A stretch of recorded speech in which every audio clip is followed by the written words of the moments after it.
I appreciate it. Everyone, thank you so much. That was a brilliant conversation. My takeaway from that was I think everyone on the panel or in the webinar had the same belief. Pre-pandemic was challenging, post-pandemic even more challenging. So I appreciate that, everyone. My name is Michael Spencer from Global Expansion Strategies. I will be moderating a panel today of distinguished panelists coming from various walks of education. And so by ways of introduction, I'd like to introduce you to the three panelists. We have Richard Henderson, who is the Director of Special Populations for I Succeed Virtual Schools. We have Frida Ozangu, who is the co-founder of Mokso Turkey, and Brady Schreider, who is the head of ed program for the Mitskuzim Teacher College. Really what I'd like to achieve today is just an open discussion initiated by some conversation and questions that I'd like to pose to the panelists. And so first I'd like to bring Richard into the conversation. And Richard, are you there? Yeah, I'm here. How you doing, sir? Very good. Thanks for having me, Michael. You can see a lot of the conversations today talked about learning disorders, attention disorders in education. And so the panelists today are really involved in that segment. So the question I have for you is, as a practitioner, both for state and natural experiences as a special education and special populations director, what are your insights about how something like Mokso EDU might be helpful in traditional virtual charter and public schools, both domestically and internationally? Sure. Thank you for having me. I think what's funny is listening to Mickey and Sam talk and going through this thing. It's funny how we keep on grabbing on the same points, and it really just all comes back to a series of tools, or a tool that can help with the relevant application of knowledge. That's what we're trying to get down to. And I think what we're getting to is that are beginning to evolve to a place where our understanding of cognition, our understanding of attention, can be facilitated by these tools and ultimately help with learning. So I was reflecting back to the way this all started years and years ago, whereas looking at technology, looking at tools for services in education really was more of a plan B, right? It was seen as a subset to the in-person models, or what have been traditional models, and looked at as, this is something we have to do because we have to figure something out, but it's not ideal. It's either hindered by personnel shortages or distance or whatever the case may be. And it's been neat to watch this evolution transpire to we're now to a place where you look at Mokso EDU and others, where we're at a place where it's not only a tool, but it's a viable tool. It is something that can be used as a frontline option to better understand. And in some cases, in looking at these next steps, we are beginning to look at these tools to be the preferred option. And I think some of the silver linings that happened around the pandemic was exactly that. We had to be, creative, innovative in some of our thinking about how we approach these problems. But to your question specifically, Michael, what had always gotten me as a practitioner in looking at working with students with disabilities and such was, for the thousands upon thousands of IEP meetings and eligibility meetings I went to, all we ever really did was we did a bunch of work that got to ultimately to a conclusion of looking at the parent across the table and going, hey, guess what? You're right. There's a problem there. We appreciate you bringing that to our attention.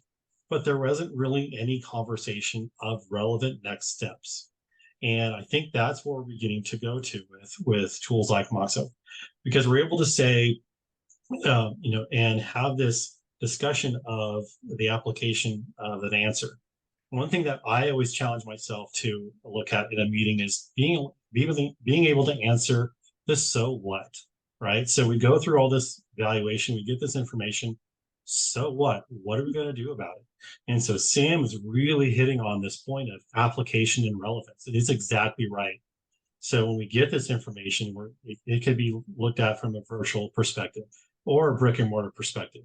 It doesn't matter. We're beginning to get these tools in place to be able to go, all right, yes, there is this issue here, but here's what we need to focus on. Here's what we need to work on next. And that is super critical as we begin this next phase and expanding the use of these tools and looking at how we can work smarter, not just harder. Because let's face it, we are experiencing a dramatic shortage of special education teachers, speech language pathologists, school psychologists.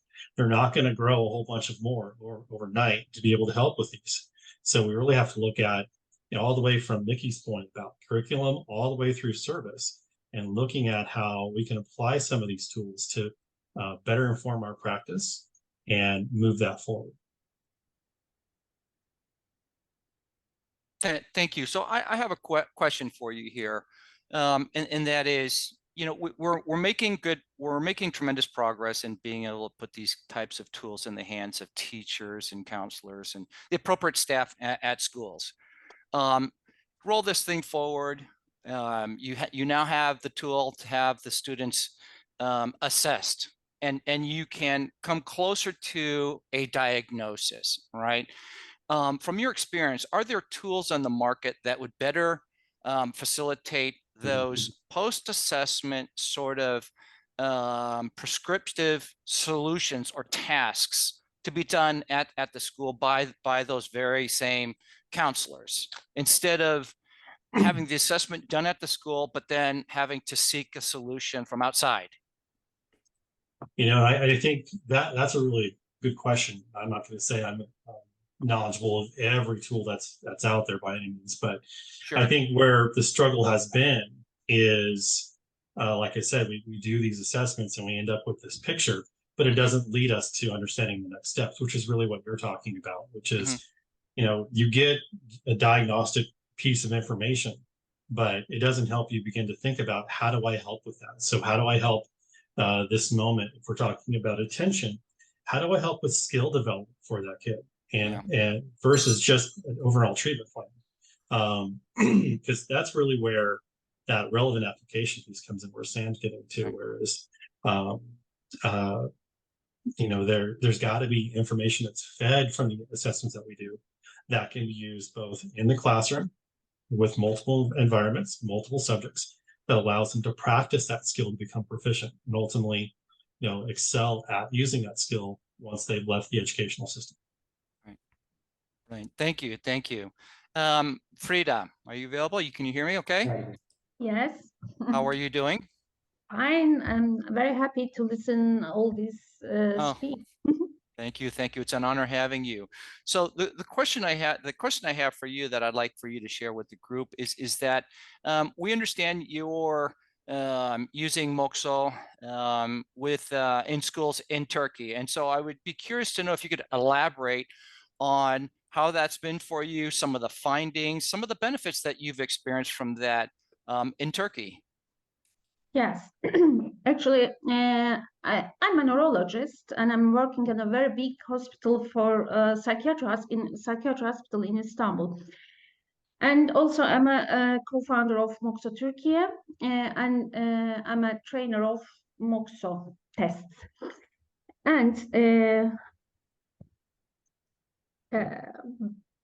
last 6 years, I think over 150,000 tests we used in Turkey. And I think 90% of them is teenagers, and we use in schools so much.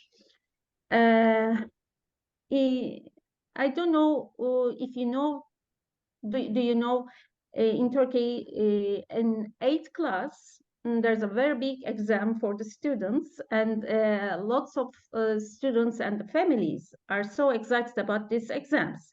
And before the exams, they want to know their children's attention profile. And they are teenage as well. And we have a very big experience after pandemic years, because the brain maturation needs not only time and interaction with the environment, with the other students. But what we did, we keep all the students, all the teenagers at the house for a long time. So everything is changing. We are so excited about this. After pandemic years, again, we see the results of this.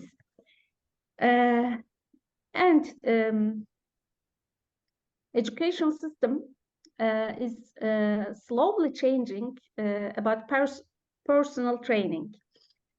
So it's better to know all the children's attention profile and to prepare a special education program for them. Even in Turkey, teachers should learn about lots of things about the attention disorders, not for the only disorders. For example, I use MOOCSO test not only for the diagnosis, also to know the children's attention profile.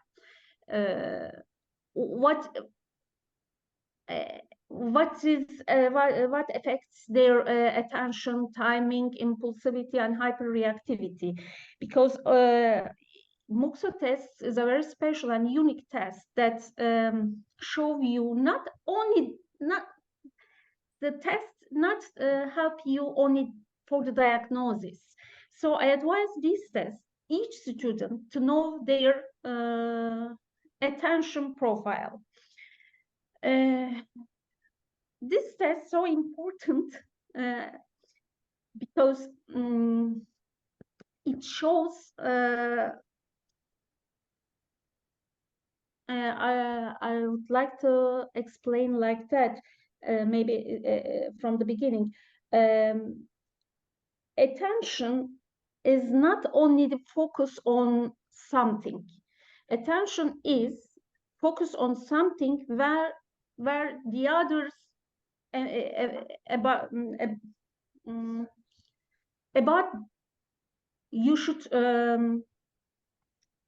manage all the distractors, and around your these distractions you should focus on something. So I'm talking about the inattentional blindness.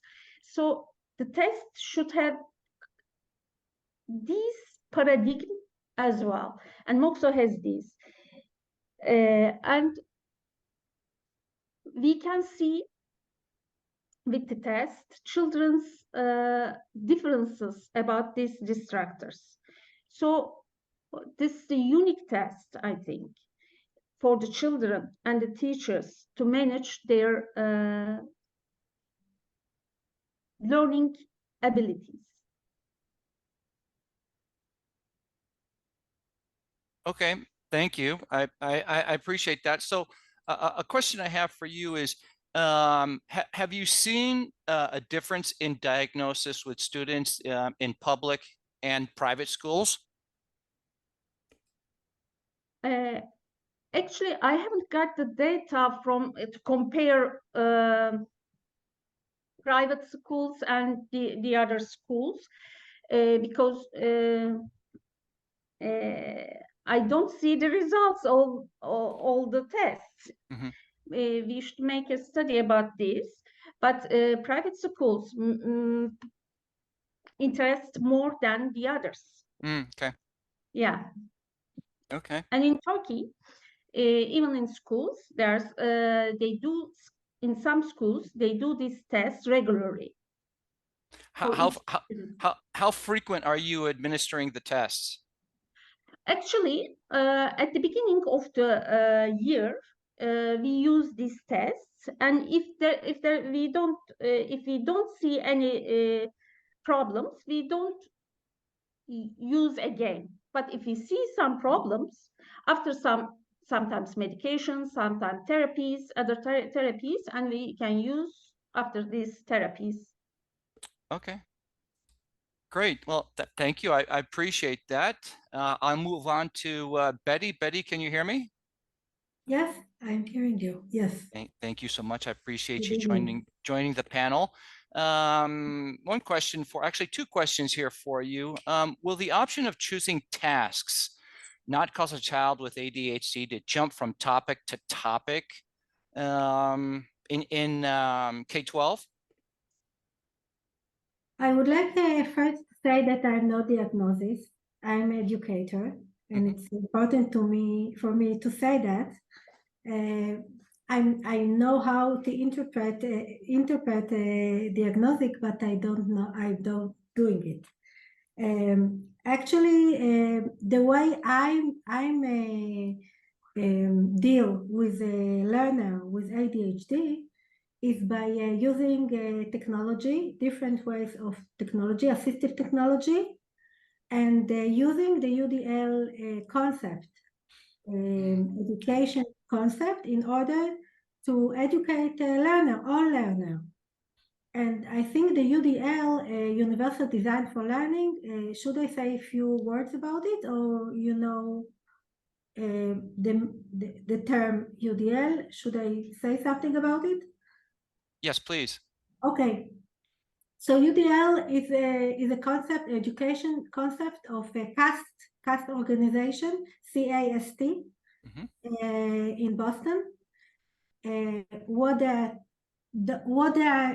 their principles? They have three principles. The first one is, how do I, as a teacher, teach the learner?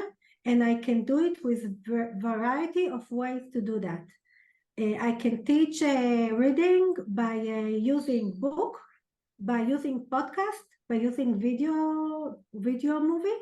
I can offer my learner to read this book. To read this book in different ways, and I let them choose how they want to read it.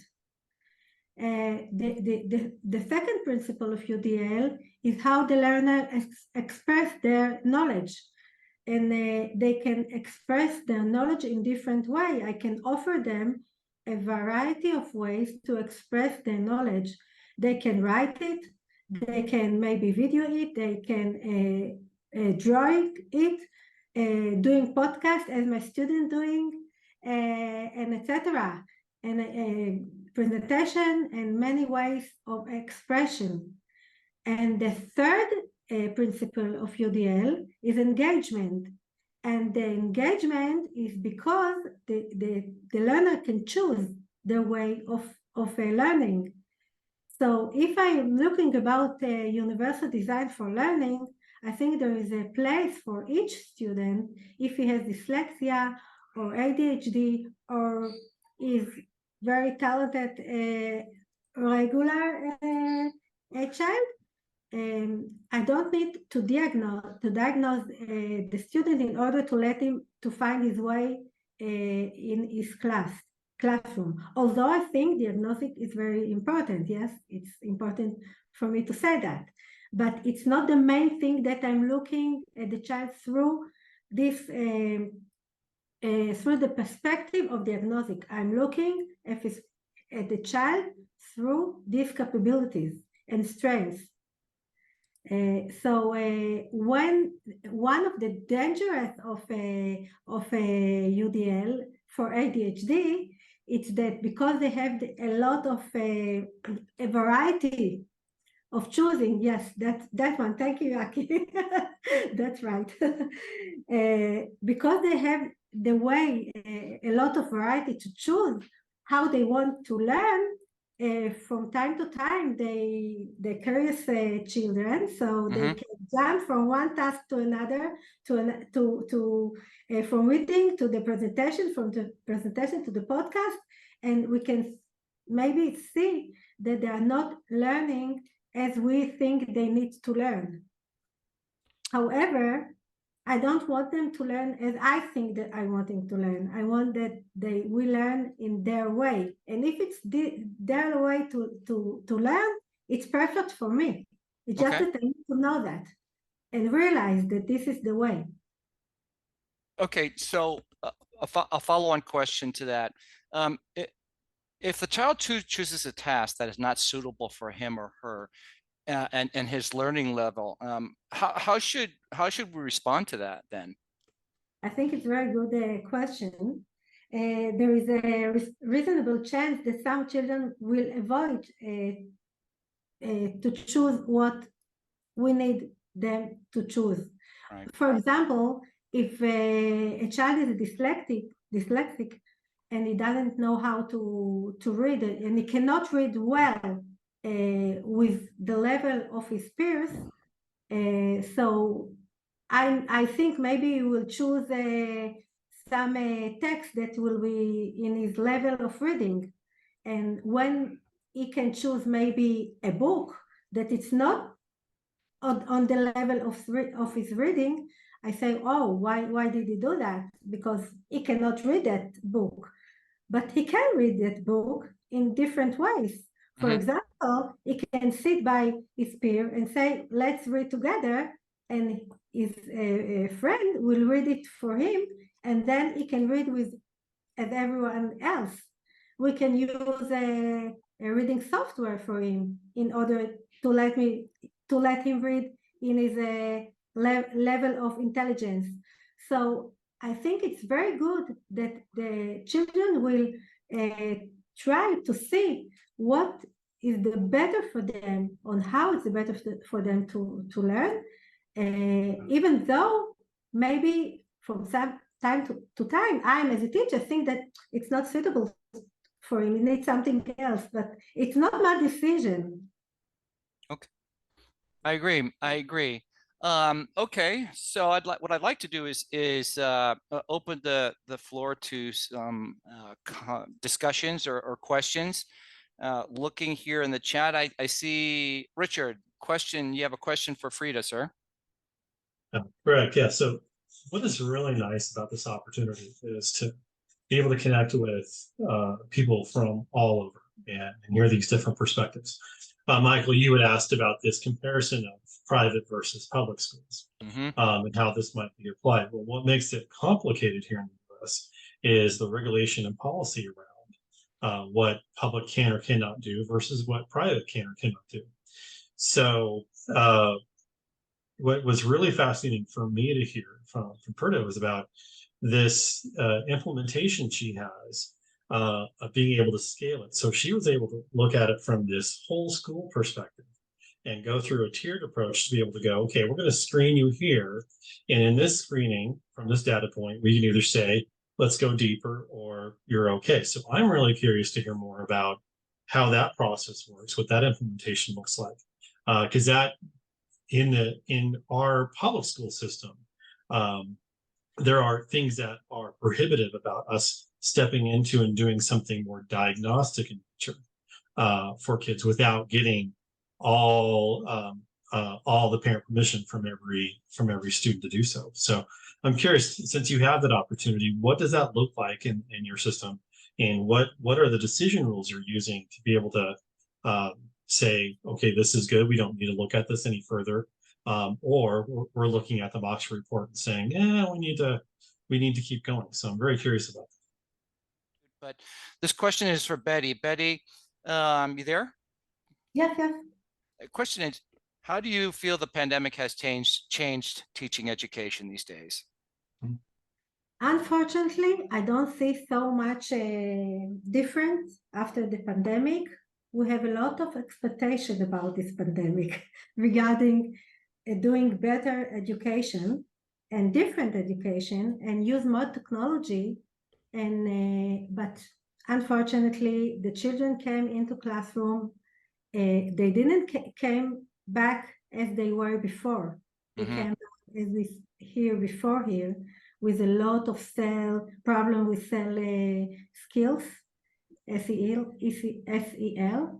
They have a lot of emotion difficulties, but the teaching,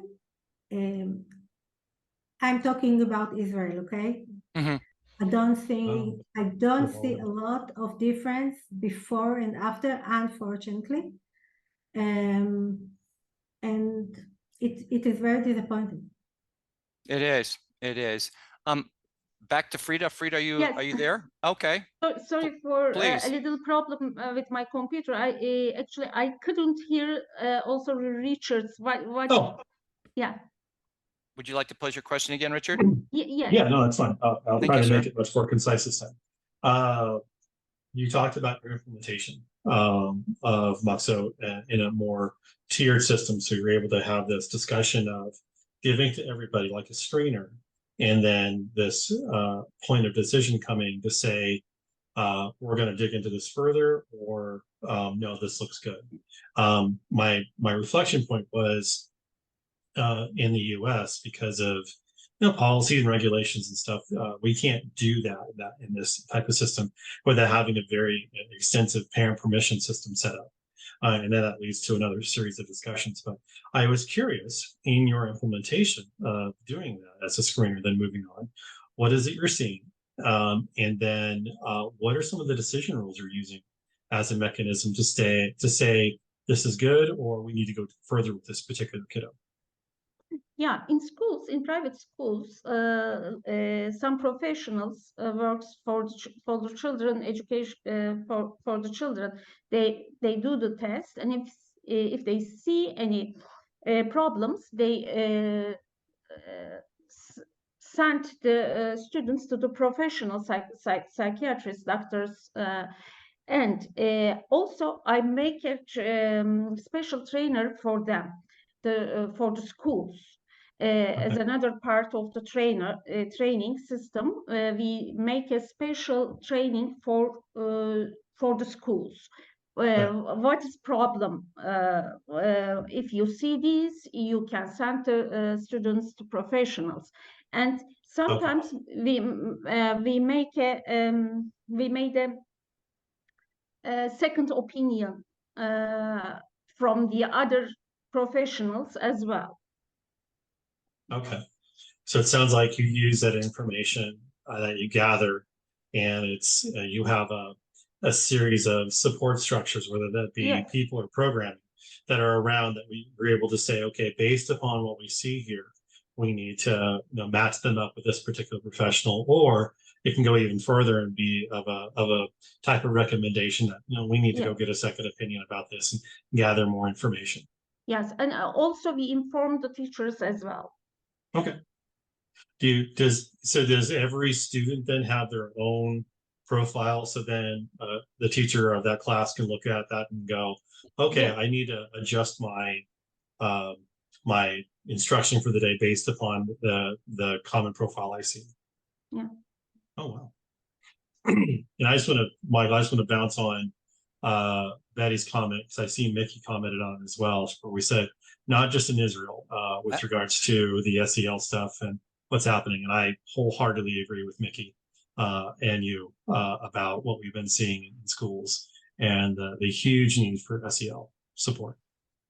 So I'd like to pose a question to both Richard and if Mickey, if that's an option, but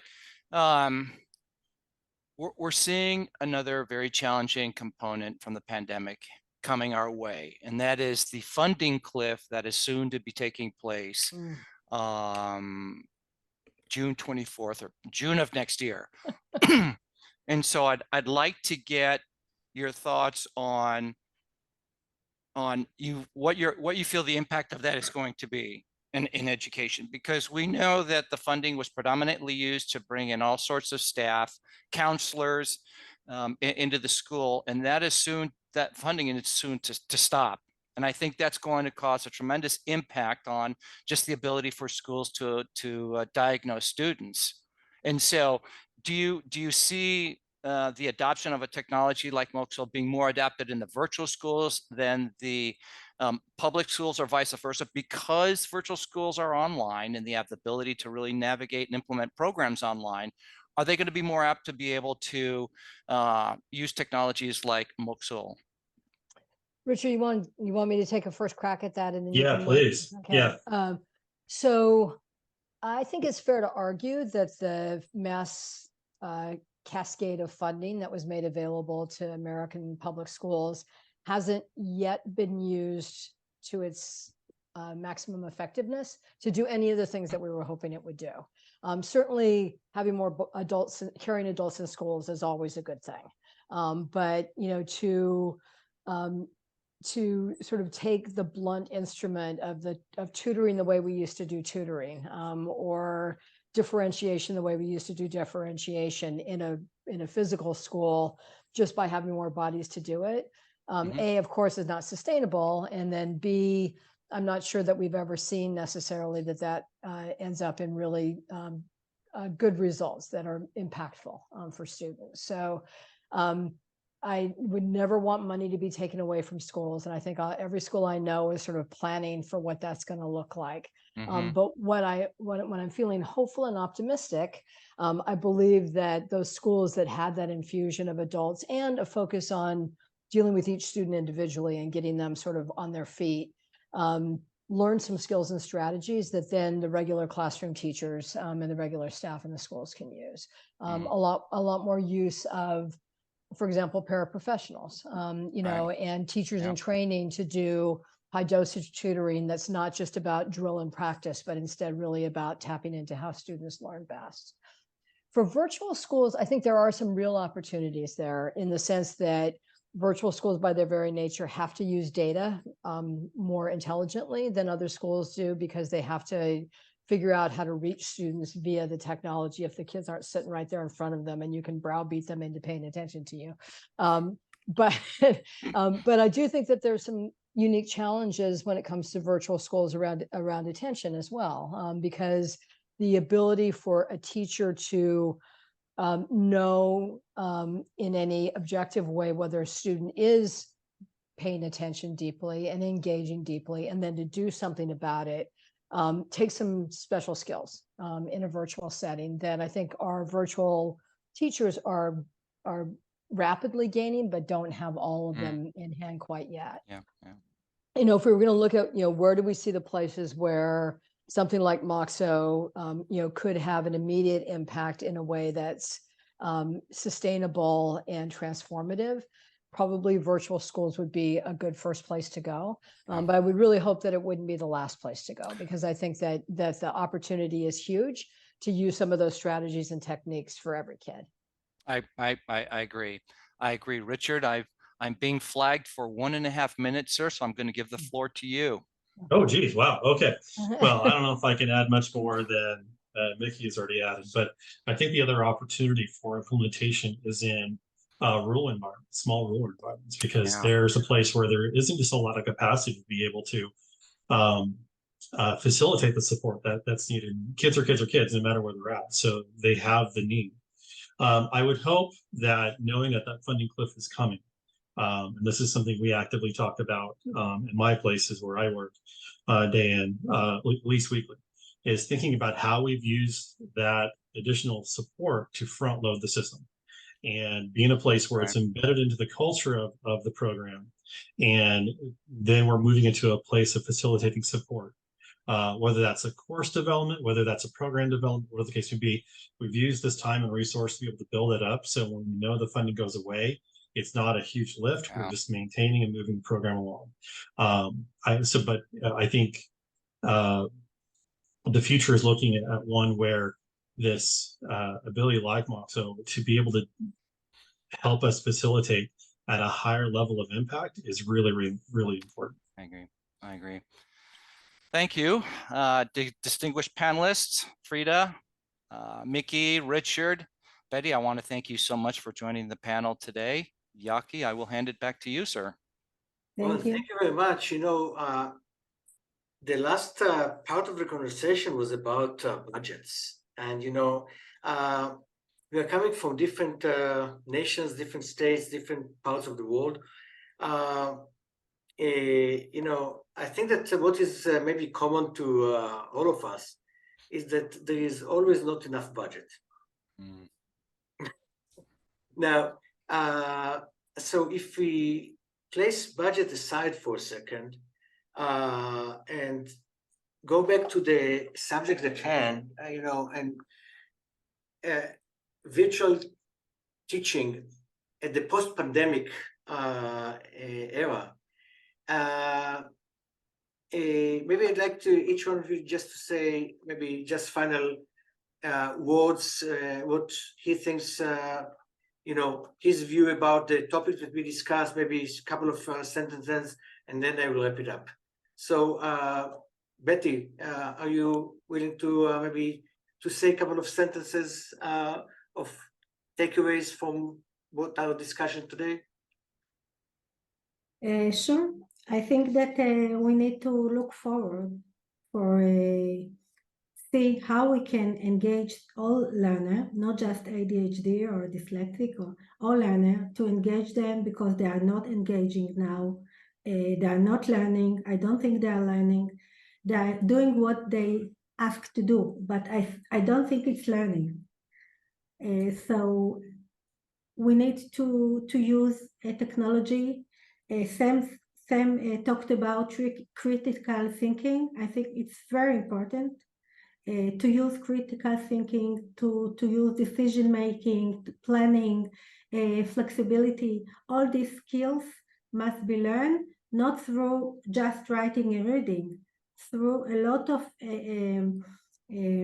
training with robotics, with computational thinking, with we use VR.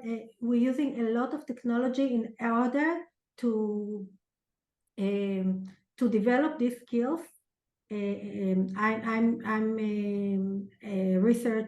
doing research about executive functions. So all these executive functions should be developed in school, and maybe it will happen.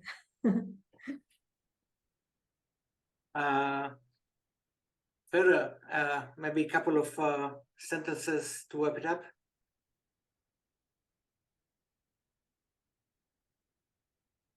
Yes. As a profession of neurology, I can say that children's has got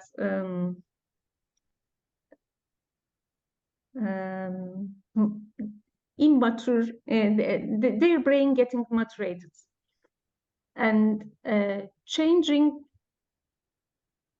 like pandemic makes me shocked.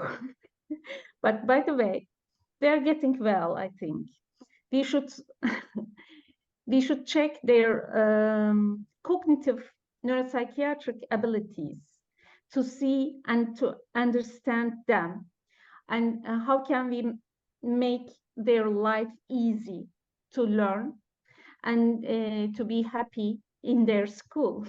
That's important, I think. Not only the diagnosis, to understand and know them.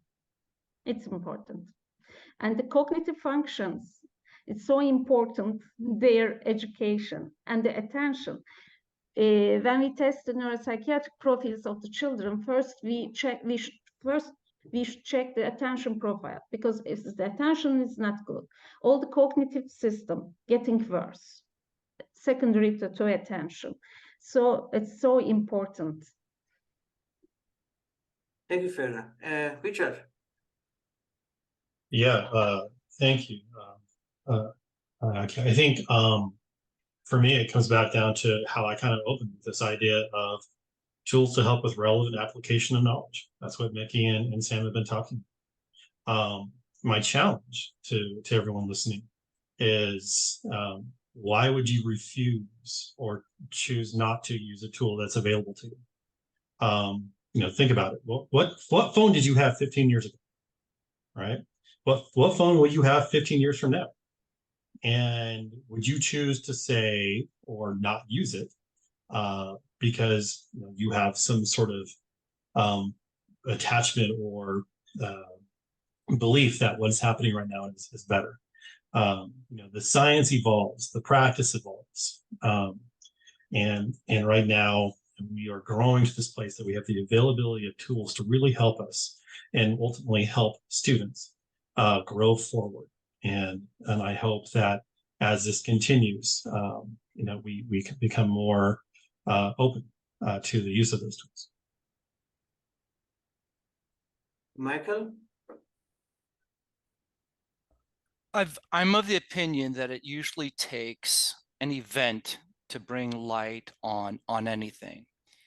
I think the pandemic has really accelerated the awareness of social and emotional learning and education.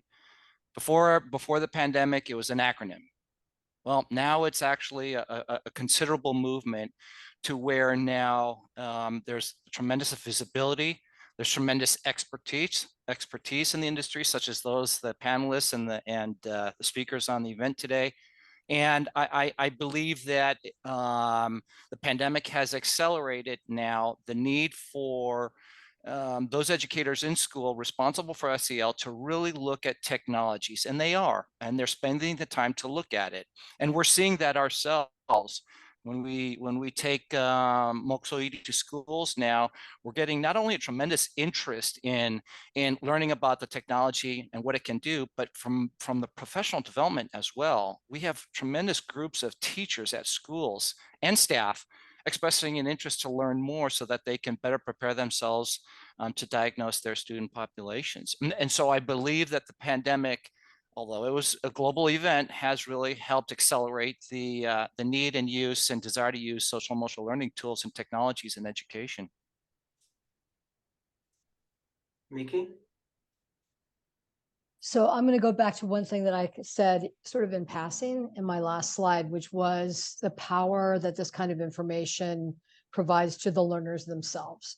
I think we've seen a real sea change of young people being able to tell you when they first meet you, all their things, all their issues, all their ways of learning, how they work best. Not shy about doing that, at least in the US. And I suspect that's globally true of Gen Z and Alpha Gen people all over the world. What they haven't had in that arsenal of things that they can say about themselves is, where do I fit in terms of my attention profile? Knowing that would be an incredibly powerful thing for any learner, and not just when they're in school, but beyond. I mean, I wish I'd known. I might have done some things differently, if I sort of knew where my profile was. But that being armed with that information allows students to advocate for themselves throughout the system, and then to really kind of chart their path forward as lifelong learners. Thank you very much. I'm very moved, by having all of you staying with us for this 90 minutes and having this wonderful conversation. At the end of the day, I truly believe that we are all have a certain purpose in life. And this purpose is to make better in the world. And, I always tell all the wonderful people that work at Neurotech that every assessment that is done, we are impacting some kid's life somewhere around the planet. So we are an impact company, and I want to take the opportunity to also to thank all the people at Neurotech that took part in preparing all of this, especially to Yoni that was doing a wonderful job behind the scenes, making sure that everything is so streamlined and working and effective. And I think that maybe the best way to finish this session is wishing all of you a happy new Jewish New Year. We just celebrated the Jewish New Year. September is the month of holidays here in Israel. So it's thank you all for joining us. And if you want recordings or the PowerPoints of the presentation, simply send us an email. And again, thank you very much, and see you next time. Thank you. Thank you, Yaki. Thank you, everyone. Bye-bye. Bye-bye. Bye-bye. Bye. Bye.